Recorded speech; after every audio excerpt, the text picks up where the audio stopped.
Hey, friends, thanks for joining us on the Invisible Strength podcast. We're really lucky to have today's guest because this is our fourth attempt at trying to record this episode, but that's just the reality of living with autoimmune conditions. But today's guest, Emma, really caught my attention because she is honest, raw, and authentic about living with lupus and what it takes to live well with autoimmune conditions. She's transformed her journey, and now she's an avid runner and will share her insights about the importance of movement as well as the hiccups and the challenges that come with running and being active while managing lupus. Emma, I'm really excited to have you on the show. Thank you for joining us. Yes, thank you for having me on this. Yeah, I'm really pleased to be on here and be able to share some of what I've experienced with lupus for 23 years. Yeah, I'm further along in my journey too. yeah.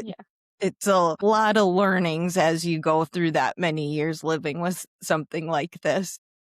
Emma, to kick us off, and for people who are just meeting you for the first time, how would you describe who you become beyond your diagnosis? Well, beyond my diagnosis, I've managed to work pretty much full time in a job now where I work in research. I work in children's cancer research.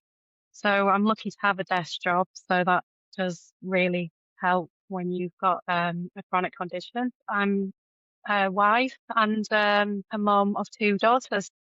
I have a lot of things to keep my time busy. I manage my health condition, lupus, along with trying to keep as fit as I possibly can alongside my illness and trying to balance everything basically. But it all kind of works alongside. I know you said beyond your diagnosis there, didn't you? But I think it's hard to sometimes fully separate all of them because you're balancing your work role, your family role, your appointments, and all those things. So it's a bit of a balancing act between them.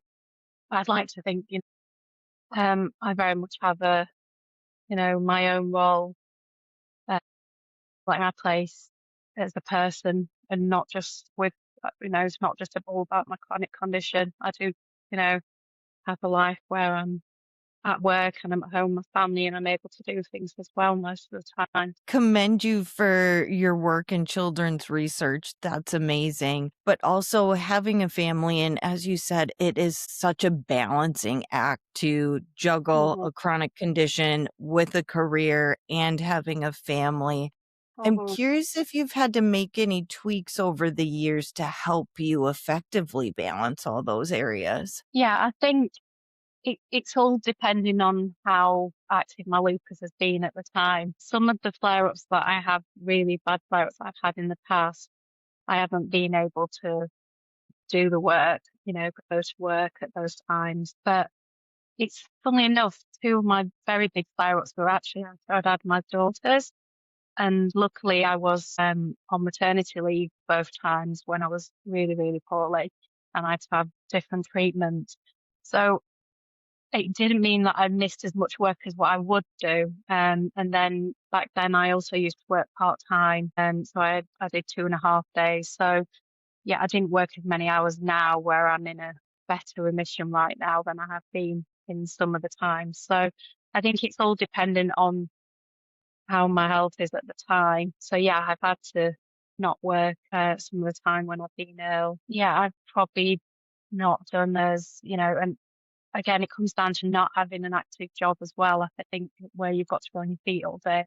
I think that would really make a big difference in my life if I hadn't have been able to go down an avenue where I could have a desk job because even that's pretty tiring some days. But if I had a job where I was in a shop or in a restaurant or a bar, I think, or I had to do night shifts, I think all those kind of things would make me struggle. So yeah, I think there's been times where I've definitely had to do a lot less, particularly in work, um, and a lot around the house as well, actually.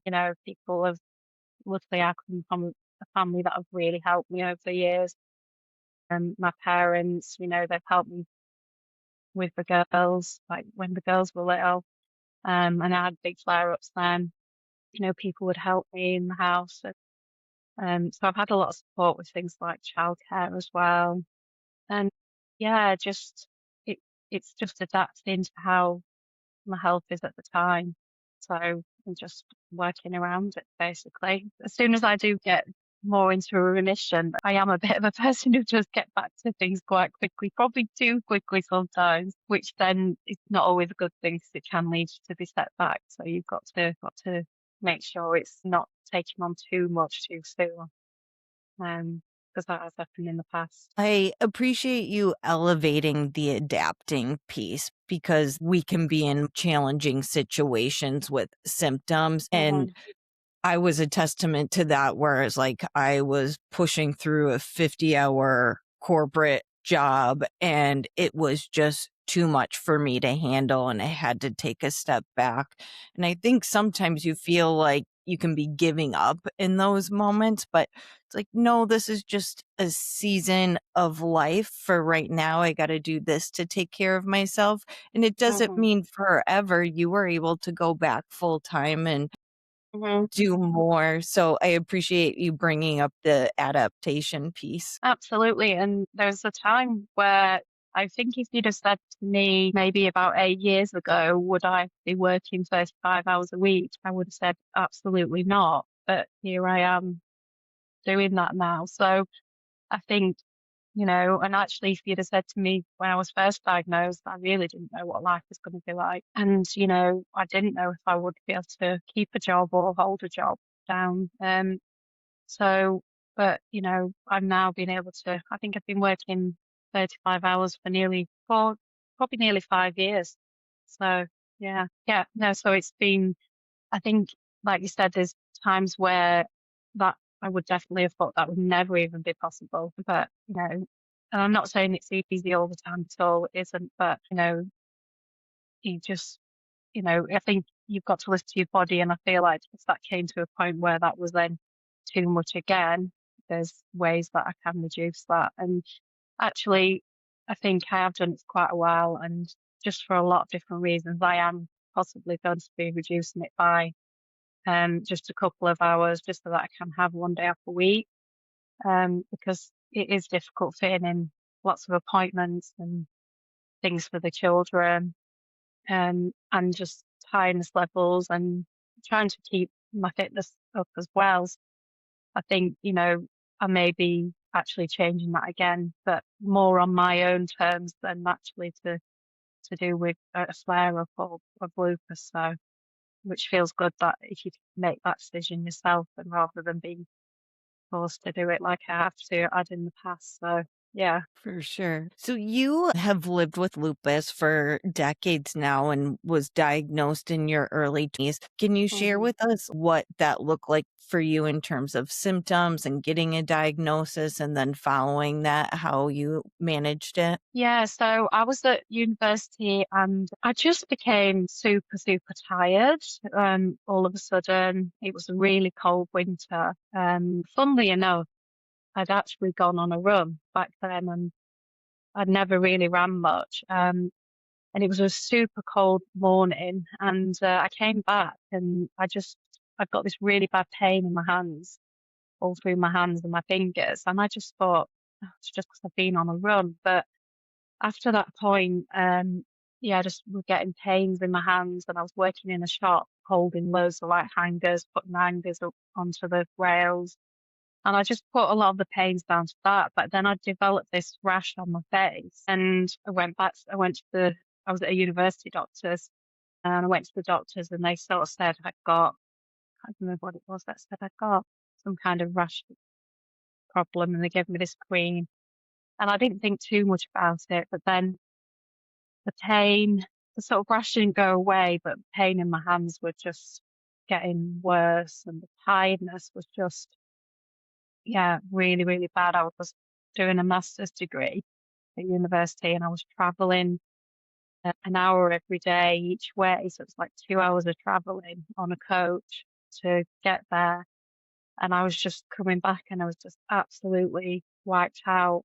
and I just was getting pain through my body, and the rash just wasn't getting any better. So I went back to the doctors, but I was super, super, super lucky because it was only my second time to the doctors, and the doctor had an idea that it could be lupus, which is quite unusual because a lot of people struggle to get diagnosed, and they did the blood tests.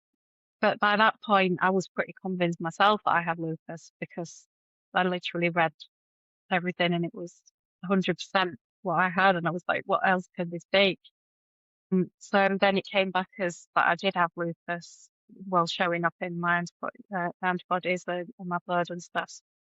The markers in my blood showed that it was likely to be lupus, along with all the symptoms. That's as much of a diagnosis that you can have of lupus, really. So they referred me to the specialist.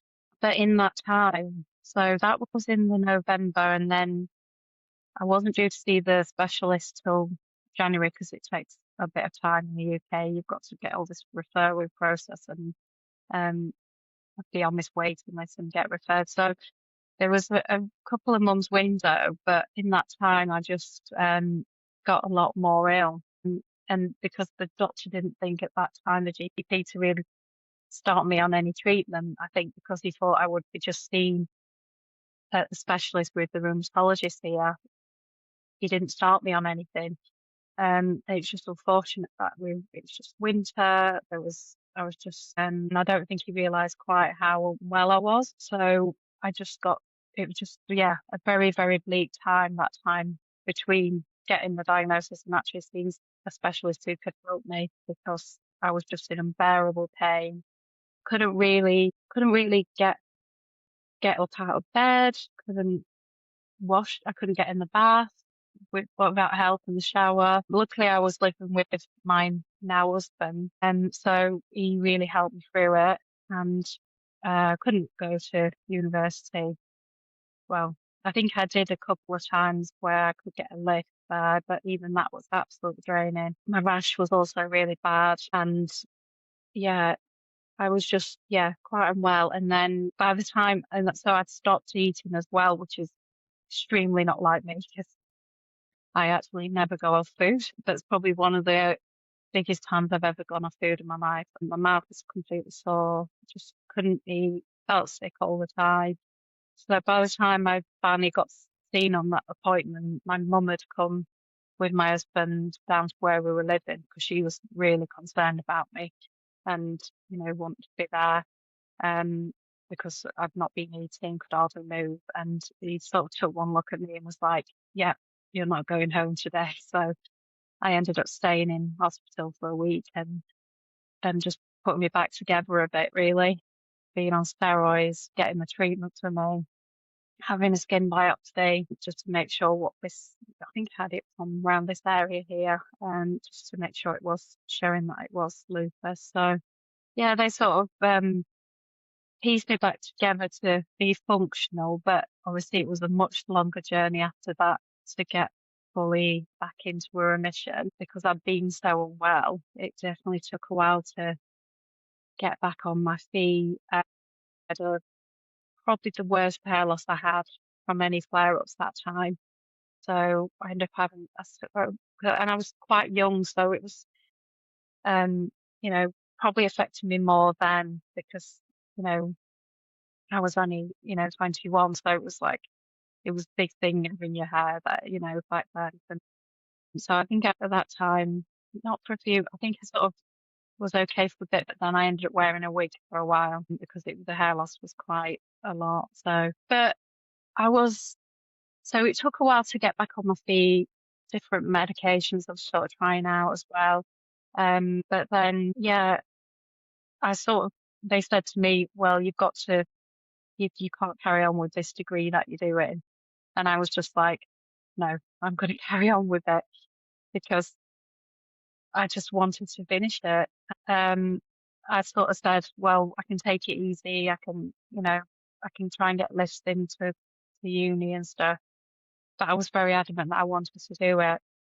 And I did finish the degree. But I think it was just a difficult time because I was so young and I didn't really know what this would mean in the future. How ill would I get? Would I be this ill forever? As when I was first diagnosed, what treatments would I need eventually? I was on some treatments, but I didn't know what other treatments I might need. And yeah, it was quite a scary time. Ultimately, I did say to myself at that point, yes, I have got this chronic illness, but I still want to have a shot at having the life that I want, really, because I didn't want to give up on everything. I didn't want to just be like, oh, that's it, I've got a chronic illness. I can't do anything anymore. That's my life over. I didn't want to, I didn't want to feel like that. I wanted to be like, no, I want to try and have the life that I want to have. I knew it was going to be difficult, but I didn't just want to say, oh, no, I'm going to give up on my course. I'm going to give up on these things. I still wanted to try and do it. So yeah, it was a hard time, but I think I think when you're young as well, that I suppose one good thing when you're young and you do get something like that is that I think you're still quite optimistic, you're more optimistic sometimes. I think um as you get older and you take more knocks, I think that optimism does get harder to have. Um, but back then I was extremely positive and, very much like this is not going to take over my life. I'm going to try and, battle against this, which I'm still doing now. So yeah. I just want to highlight the fact that, especially early on, I was diagnosed in my early 20s as well. And we talk so much about how you just have to grieve the life that you thought you were going to have. And during that hmm time, it can be so easy to be like, my life is over. hmm And I was like you, I was determined not to let this get in the way of my goals and my dreams. I hmm still wanted to live my life. But with that comes, you end up pushing through too much. And as you said, like you have setbacks. It's always an ongoing learning process. But what was the transitioning point? Or how did you start to figure out how to still go after your goals and your career, but effectively manage lupus? I think, like you said, sometimes you do push too far and then you realize that and you think, well, I've gone too far. I think now that, I'm so many years after, I'm definitely better at reading my body and looking out for the signs and then pulling back when I see those signs. It's all about trying to do the things, but then also listening to your body with how those things go down. Like, I'm doing running, but I know right now there's no way I could run a marathon or any, those kind of things, or even, I can't even actually run the 10K now because my body's took a bit of a step back sometimes. So, it's very much about listening to your body. Even if you want to do, there is loads of things I still want to do, but I know deep down that I can't do those because I've tried to do certain things and that's too much for your body. So you have to do the next best thing and sort of take a step down each time and then hopefully build it up again, see if you can do a bit further. But, if you can't, then go back to that step before. When I was went from part-time to full-time, it was sort of trialing it out and actually my body could cope, but if it couldn't, then I would have had to take that step back again. So it's all about just, like listening to, and everybody is so different, aren't they? And, I do think you do get better at listening to your body. I probably definitely pushed it way more when I was younger and didn't listen to my body and definitely paid more of a price for that. And I think the times, it's the two big times I had really big flare-ups after having children. For me, that's a massive trigger, probably because of the pressure on the body. But after the birth, it's the sleepless nights, the never-ending doing stuff all day. Now that was a tricky one because I couldn't just take full step back from all of that. And I think that's why I end up in such, because I couldn't listen to my body, I couldn't get the sleep. And yes, I did have help, and people tried to help where they could, but I was still, up in the night and looking after children all day. So my husband had to work, so I couldn't take that step back. And when I couldn't, I ended up in like, really bad flare-ups where it affected my kidneys. So I think it's sort of evidence of where I couldn't slow down more, or I could a bit, but I couldn't fully. You can't switch off when you're repairing. It's really difficult. So I feel like that definitely led to worse flare-ups for me. But the other big trigger actually for me is the sun as well. So that's my last big flare-up was because I think, I mean, these are all guesses, but from what I know of my body, but we'd been away and it was just immense heat. It was in Italy. And I thought I was okay to walk this place and that place. And I did have the sun eye on and I did have cream on, but it was just too much heat for my body. And I think I had far too much exposure. And that has made me weary now when I do go. It hasn't stopped me going abroad, or it hasn't stopped me going to places where there's more intense sun, but I try and think about the timings of when to go when it's not. I mean, to be honest, we'd gone in May and it shouldn't have been as hot as it was. So I had thought about that originally, but sometimes you just can't get, these sun, the sun's the sun, isn't it? And it comes, the change in temperature don't just follow a nice pattern. So I think I'm very, very careful around the sun exposure now and not being out in the sun for very long because I do feel like that could trigger a flare up for me. So I think it's about finding um, there may be some things for some people that are more of a trigger than for other people. And the sun is one for me. Obviously, the children thing is one for me, but I'm not having any more children.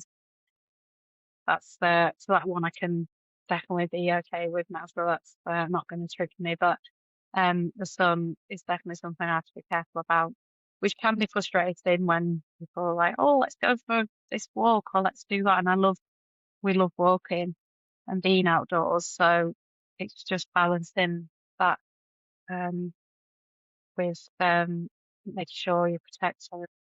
So it's difficult. That is difficult to balance. Yeah. And oftentimes people just think about like the direct sunlight getting sunburn, but Mm, in reality, for us, it's about the heat can be triggering.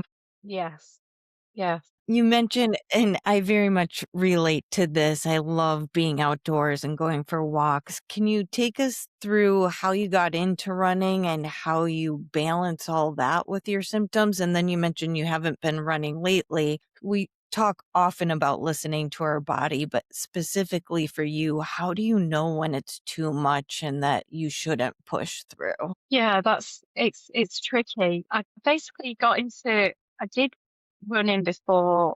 I've been trying to run on and off for quite a number of years now. So before I had my last flare up, which was probably about 6 years now. So been in a fairly good remission. But before that one, I'd actually started a 5K program where I was trying to run 5K. And I managed to, after many months, I managed to get up to 5K. But then I, I flared up, but I don't think it was because of the running. I think, like I said, I think it was because of sun exposure at that time. But obviously it had a massive knock-on effect on my life again. So I was not in a position to run really. Like I could still function and I was still, trying to work and be there for kids, but extra things like running and that I had to take a big back seat really because I didn't feel well enough to do those kind of things and I wanted to rest and let my body recover. I mean, I was still getting out and walking and trying to do bits, but yeah, it wasn't, I didn't feel like running was right at that time. And then during that time, started going through an early menopause as well.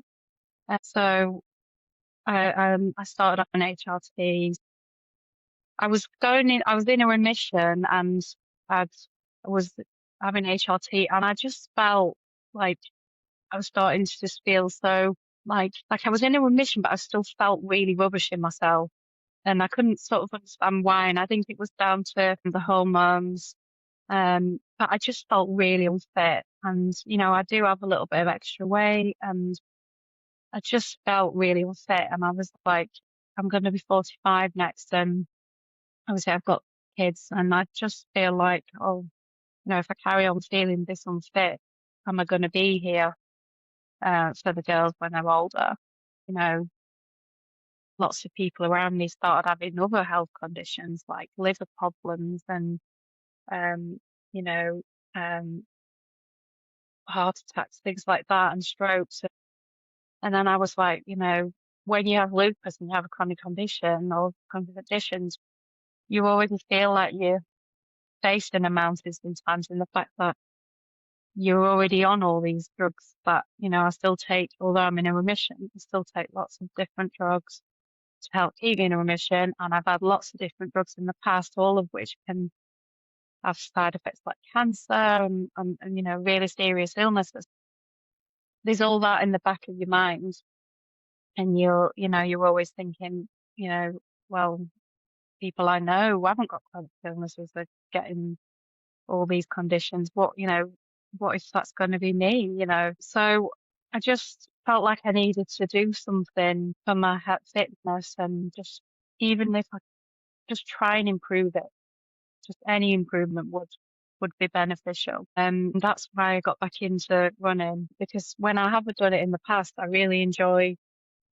I think mentally it's just a sense of freedom that it gives you, especially if you're having a good run, and it's like nothing else matters in the world other than just you running or in the woods and in outdoors, and it's so freeing. And after having so many times where you can't do things and you've been so ill that you can't even get out of bed, and then suddenly you're telling your body you can do it, you're running, and that was such a great feeling, because like for once, um, I had some control over my body, and I was saying, no, this is what I want to do. And I felt like I had a bit of control, um, I've been able to run quite a bit, and obviously I ran and worked up to my 10K.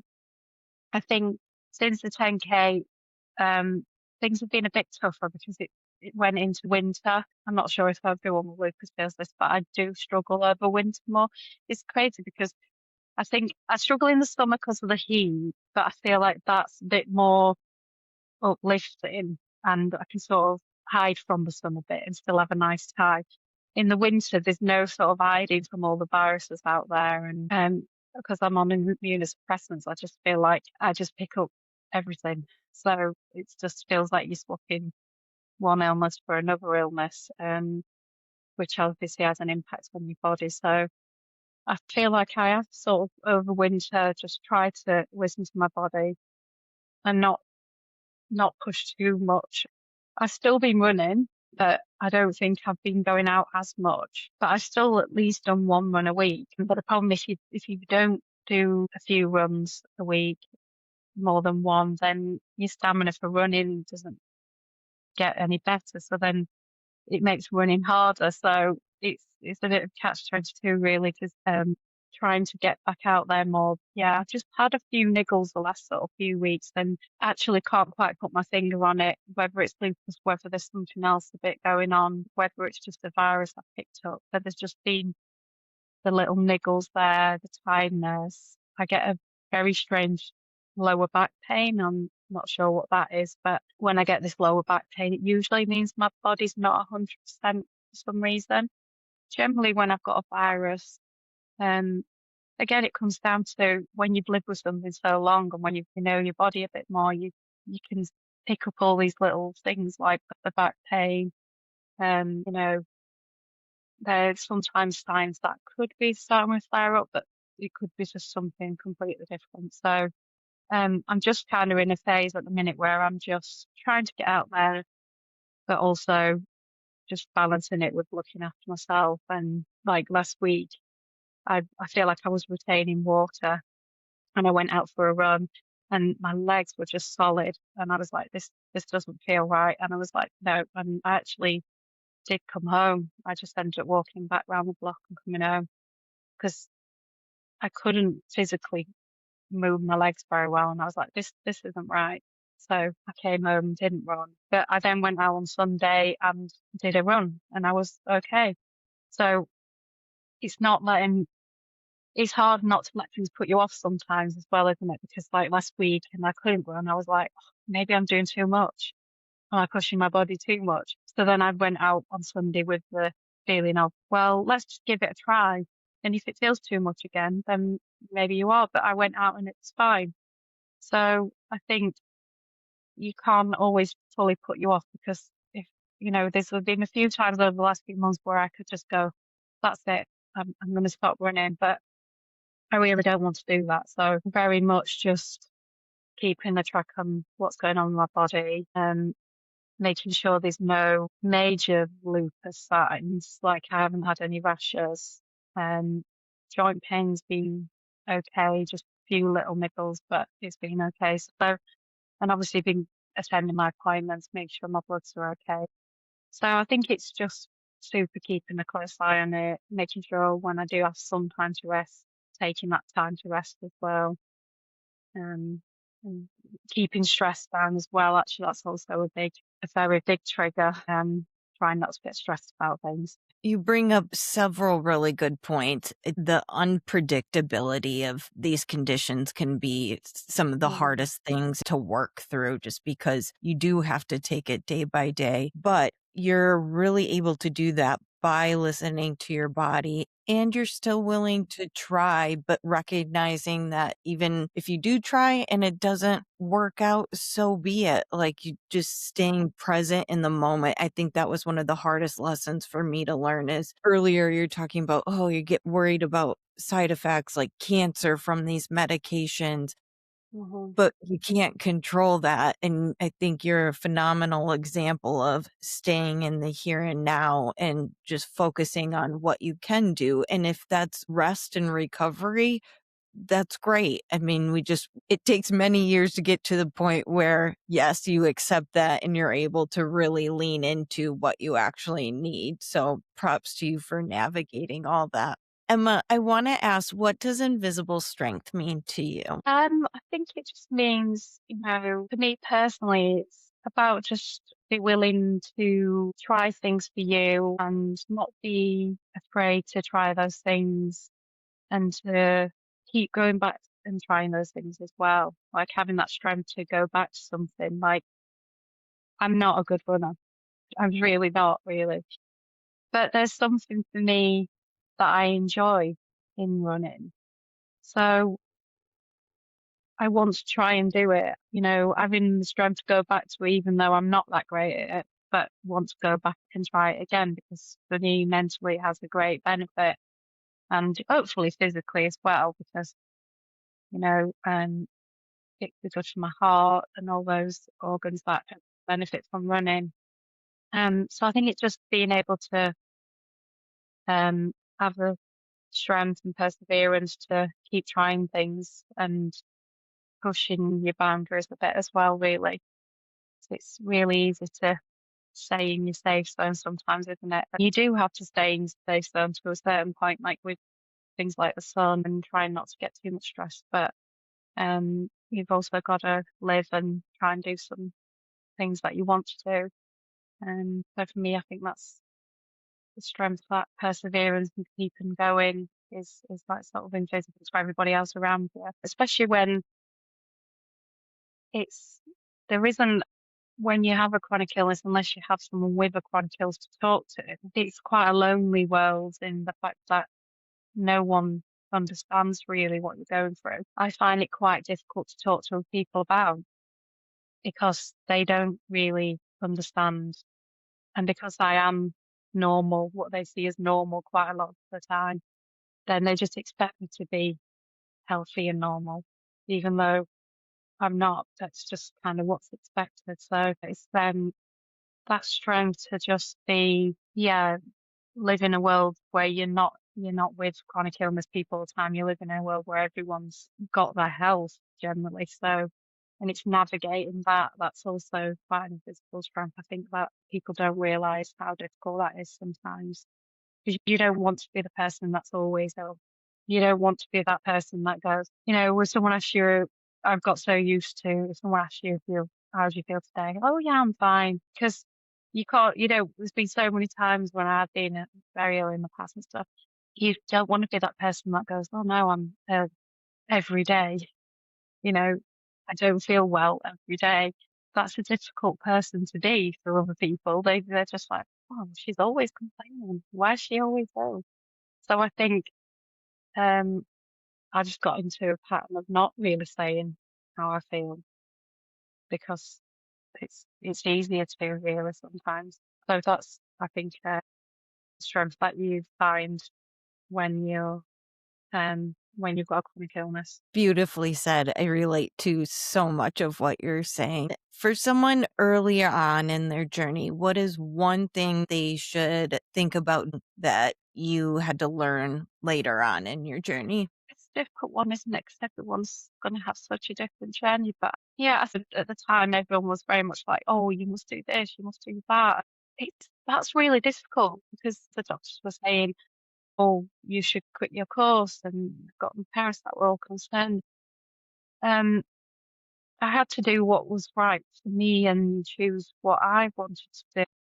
It's very much listening to how you feel and do what's right for you. Because I'm a person that if I hadn't given up on the degree I was doing, I think I would have then stressed about that anyway and had regret, and that actually might not have helped my recovery. So I think it's down thinking about how you feel and what you want to do, and again, listening to your body and adapting as well. Like I could still finish that course, but I didn't do I didn't go into uni every day. I couldn't quite do what everybody else did on that course, but I still could do it and learn to adapt it that way. And the same with jobs in the future, there may be times you can't do it you can't do certain jobs, but there may be other jobs for you. It's listening to your own body and what you want to do. There's a lot on the internet out there about lupus, and you're going to have it's easy to feel like when you first got diagnosed, I might not have a life, I'm going to be ill all the time. And because I was so ill at the start, I really did think, what is this event? What is this? Is it forever? And I don't get any better. It's a very personal journey. Like my running, that might not be the right exercise for everybody with lupus. That might not help them in the same way that it's helped me. It's about finding what does help you, if there is something that helps you. Some people with lupus even find that the sun's okay for them.